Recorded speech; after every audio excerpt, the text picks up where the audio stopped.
Ehi ọma na ụmụ ọdịnala Igbo, afọ ọma nọ. Ekenekwa m anyị niile n'ofu n'ofu, tata bụ afọ.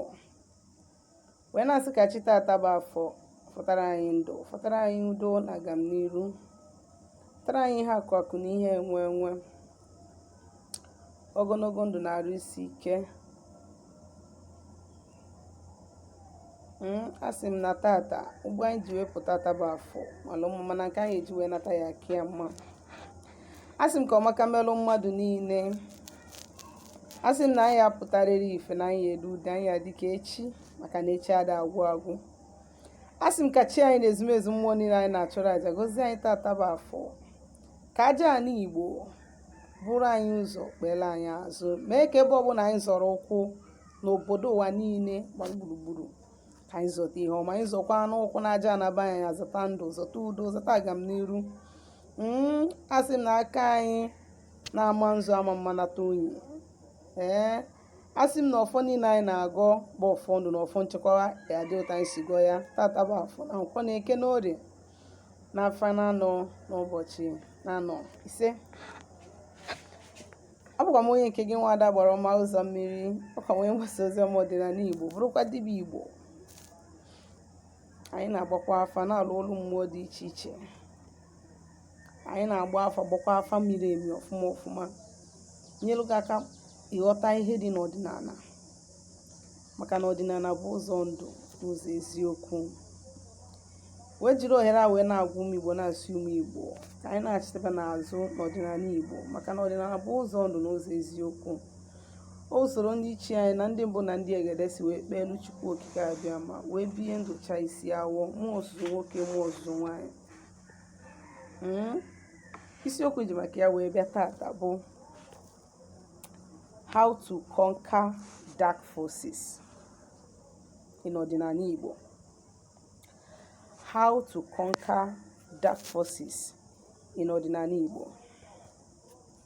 A lot of us na battle with dark forces from spirits and dark forces from evil people, ọkachasị nke ndị ajọ mmadụ. How do you conquer these forces? Ka ị ga-esi wee conquer these forces is not by Holy Ghost fire. Yes, ọ bụrụ site n'iti Holy Ghost fire, ọ bụrụkwanụ site n'ime gịnị, na-egwu ọgwụ. Maka gịnị? Ihe dị n'ọgwụ bụ o nwere ike ịdịkwa right, mana ịgwọsie ọgwụ, mgbe ọgwụ ya na-achịta ịkpa ike, anyị asị na iritara ya erita, anyị asị na iritara ya erita, ọ bụrụ ihe ime gịnị, ọ bụrụ ihe imelụ n'ụzọ na-ekwesịrị ime ya. One of the best ways to conquer dark forces is gịnị? By aligning with forces that be with you. That is one of the best ways. Second one, going to other lands for alignment. That is, ịgakwuru mmụọ dị na obodo ọzọ for alignment. Third key, staying away from evil. Staying away from evil. These three things will help you to conquer any kind of dark force being pulled against you, no matter how heavy, hardy. M ga-ewe ya n'ofu n'ofu wee kọwaa ya ihe m menere by aligning with powers that be with you, and then by going to other lands for alignment, for spiritual alignment. Third, by staying away from evil. Nambu, which is the first one, mbu, ime align with powers that be with you. Kedi, ihe bụ powers that be with you. Powers that be with you bụ mmụọ dị, as in the original entities with you. Mmụọ gị na ha so wee bi ụwa. Those entities dị indigenous to you. Ndị okike gị, ndị chi gị, ndị agbara gị. onye ọbụla nọ n'ụwa nwere mmụọ na-esi ya, ọ bụrụkwa mmụọ ndị ụka. Onye ọbụla nọ n'ụwa nwere alụsị ma iyi ma agbara, nnukwu agbara na-esi ya. And mgbe ị negletiri mmụọ dị otu a, mmụọ ahụ akwụrụ n'akụkụ na-awọchi a lot of calamity a na-ebifọlụ gị. O nwere ụfọdụ ihe ọjọọ na-eme gị, o nwere ike ịbụ mmụọ dị otu agbanyere ya bịa mee gị. Arụ yawa gị, arụfụwa gị ụfụ ka ịjụ esi ya, ka ị nwee ike, maka na ọ hapụ gị ihe niile adịrị gị na mma, you will never care to know them. Aligning with powers that be, bido na chi gị,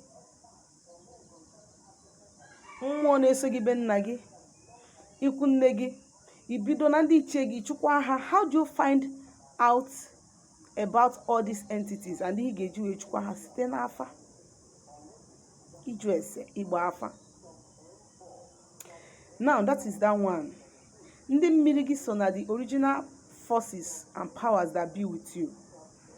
Mmụọ ndị gị na ha so bi ụwa. Ọ bụrụ na gị na mmụọ niile gị na ha so dị na mma, nwere ihe mmadụ ga-emenwu gị. Nwa ihe a bụ first key ị ga-ejide. Maka na ị na-anyị fụ na ụwa nke anyị nọ na ya kịta na ndị ajọ mmadụ karịzi ndị ezigbo mmadụ. Nke kakwụzi m njọ na-ewe m iwe bụ even in the midst of ndị kpọrọ onwe ha ndị ọlụ, a lot of wolves. Ị mara onye ị ga-agbakwuru for safety. Ị mara onye ị ga-akpọ enyi gị ndụ ga-adị. A lot of people, including myself, na-anọzi with our friends because of na ndị ajọ mmadụ karị. Ị mara onye bụ onye iro gị, ị mara onye fụrụ gị n'anya. Ọ ka gị mma na itake that precaution earlier. Now, ịchụkwa mmụọ niile gị na ha so, nwere ihe ọbụla mmadụ ga-emenwu gị, bụrụ nke a n'obi gị, because mgbe ọbụla ha binitere ime gị, mmụọ ị na-enye ha will rise for you, to fight for you. Enwere ike maga mana dị na such thing na-eme, o mechaa ga before you even find out. Nwere ike enwere a lot of agha mmụọ gị na ya so nwere ike iburu gị, ma ị nwere ike ịchọpụta ya n'ọcha n'ụwa anwụọ. Ọzọ dị ka ibe ya bụ, which is the second one, going to other lands for powers, for alignment. Ọ bụrụ na mmadụ malụ ga-azụ onye obodo a, and ọ ma na ị na-echukwa mmụọ dị n'obodo ahụ ọfụma, mana mmadụ nwere ike inyenwu mmụọ. O nwere ụfọdụ mmụọ mmadụ nwere ike inyenwu ihe, o wepụ aka n'isi gị, onye ahụ eme gị ihe ịmakwa. O wepụ aka n'isi gị, onye ahụ eme gị ihe. That is the reason why ndị na-agwọ ọgwụ agwọsi ike ya esi n'azụ wee mee gịnị, wee jee wee nye mmụọ na-eso gị ihe. O wepụ aka na ndụ gị, wee pịawa gị azụ. You people don't know this. Onye ọbụla na-agwọ ọgwụ agwọsi ike ya esi n'azụ jekwuru mmụọ na-eso gị, nye ya ihe, ọ pịawa gị azụ. So that is the reason why sometimes you go outside your land, but before you go outside your land, make sure na gị na mmụọ dị na be nna gị na gị na ha adịgo na mma. Possibly mmụọ dị n'ikwu nne gị. Before you can now travel outside, make gịnị, jee kwụọ mmụọ mbamba for protection. Ọ chọpụta chagodi nke ahụ sogodu ụtọ n'ọma na-ebe isi, ma ya nwee ike ma ya ma nchọpụta na nke dị na mba ebe ị na-eje. Akwado onwe gị ka mmadụ si akwado onwe ya. In this way, anyị enwenata mmụọ ọkụ gị n'azụ na back gị 24 hours, that no amount of bad energy released by evil people will get to you. No amount of dark power can get to you, because enwere a lot of forces with you na back. Ị ga-epulu godi nke ada ndị kwụkwụ. Onye ka na-akpọ mmadụ inwe ezumezu. Mmadụ inwe ezumezu dị mkpa. Maka ndị na-abụ ha chukwachi ha sị lụọ ọrụ mmiri. Onye ka ị na-aghọrị, mmụọ ka ị chọrọ ịghọrị.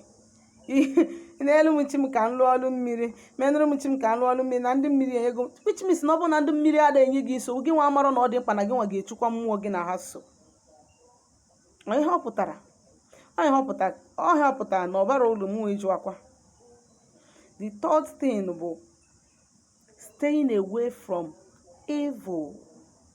O nwere a lot of people ji aka ha na-eme attract dark forces to themselves, as in a na-ebutara onwe ha bad energy, agba onwe ha ụchụ with ihe ha metara n'aka ha, ihe ha ji ọnụ ha kwuta, ihe ajọ obi ha mere ha eme. Biko mgbe ị na-ene nwaanyị mmadụ lụrụ alụ, ị ga dinaa ya, ogodo na nwaanyị ahụ siri gị free of charge, come and bịa kọrọba, ije ka ị kọrọ because no ihe gbara free ifile na ọ gbara free. What are you doing to yourself? Already ị na-ebutazi abụmọnụ n'isi gị n'aja na be nna gị, aja na be di nwaanyị ahụ nụrụ gị, all the entities dị ebe ahụ, ọbụna especially ọbụna onye ya na mmụọ dị na mma ka ị mere nwunye ihe ahụ, ụchụ agbago gị. They will fight you. They will fight you. A lot of people na-edina nwa ha mụrụ n'afọ ha, nwa ha tụrụ ime ha, edina nwa ha, molest ya nwa ha, all in the name that this girl is too beautiful. How can I leave her for another person to be enjoying? Ije na-edina nwa gị, onye na-edina nwanne gị, ị na-eme arụ, ijiri aka gị na-ebutara onwe gị ijiri aka gị na-ebutara onwe gị ụchụ, negative energy, dark forces, ijiri aka gị na-ebutara onwe gị dark forces, ijiri aka gị na-agba onwe gị ụchụ n'oke ihe na-abụ. Onye wetezi oge na-ekwu kpọmkpọmkpọmkpọ n'isi gị, mmụọ na-eche onye ga-eme gị ihe, mmụọ na-eche ndị ha ga-aba aka against you karịrị, because ijigoro aka gị gba onwe gị ụchụ. Mgbe ifuru eziokwu, ịhapụ eziokwu kwuru n'okwu asị because of ihe nwere ike gain from the person ị na-support, ị na-agba onwe gị ụchụ, ọ bụrụ onye ahụ nke ị na-agba ụchụ. Mmụọ ga na-apịawa gị azụ, imegide ya wee mee ya onye nwere ezumezu nke ga-ekpomekwe ịdịghị ego. Ma ọ bụrụ ndị be anyị inwe dịka nke ga-ekpogo final except na onye ahụ enwere ezumezu. Ị na-ekpe ire na-abụ, ị na-eme aka nri aka ekpe, ị na-ebutara onwe gị ụchụ, ị na-emepe ụzọ for dark forces to come into your life and ruin you and destroy you for the rest of your life.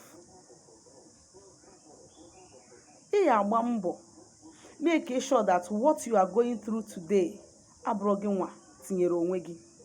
Mgbe ijeje fụ oku arụsị nọrọ onwe ya na-enwere ife ome gị, je tinye aka kurie ya na ị na-ebu anointing, you are bringing as an abomination upon yourself.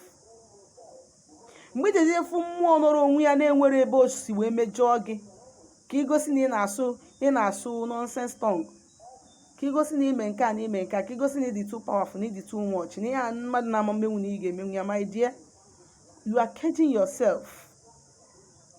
Because na mmụọ ọbụla ijeje ma aka n'iru ga-achụgidekwa gị till ime ha peace. And before ị ga-eme ha peace, ị ga-ebido n'isi rụọ ọrụ dị n'ụzọ gị, lụọ ya to A to Z, so that ka enwee mmụọ ya eso gị wee jee ya biko. Ejizi n'aka gị na-agba onwe gị ụchụ, na-emepere dark energies ụzọ to destroy you, irrespective of the situation you are seeing yourself, irrespective of that thing you are desiring to have. Emeni onwe gị, maka na ụchụ mmụọ gbara mmadụ na-afịa arụ ịsa. Aka m bụkwa onye nke gị Nwaada Gbara Ọma Ụzọ Mmiri. Chetakwa na aka bụ m onye mgbasa ozi ọdịnala Igbo, bụrụkwa dibịa Igbo. Onwe ajụjụ nwere iji mgbasa ihe ndị okezita ma ihe ndị na-akụzi na mbụ, ma na ịchọ ka agbaalụ gị afa ma ọrụ gị ọrụ mmụọ, biko zitara m ozi na my WhatsApp nọmba na 07037311663. Ngwa ka emesịanụ.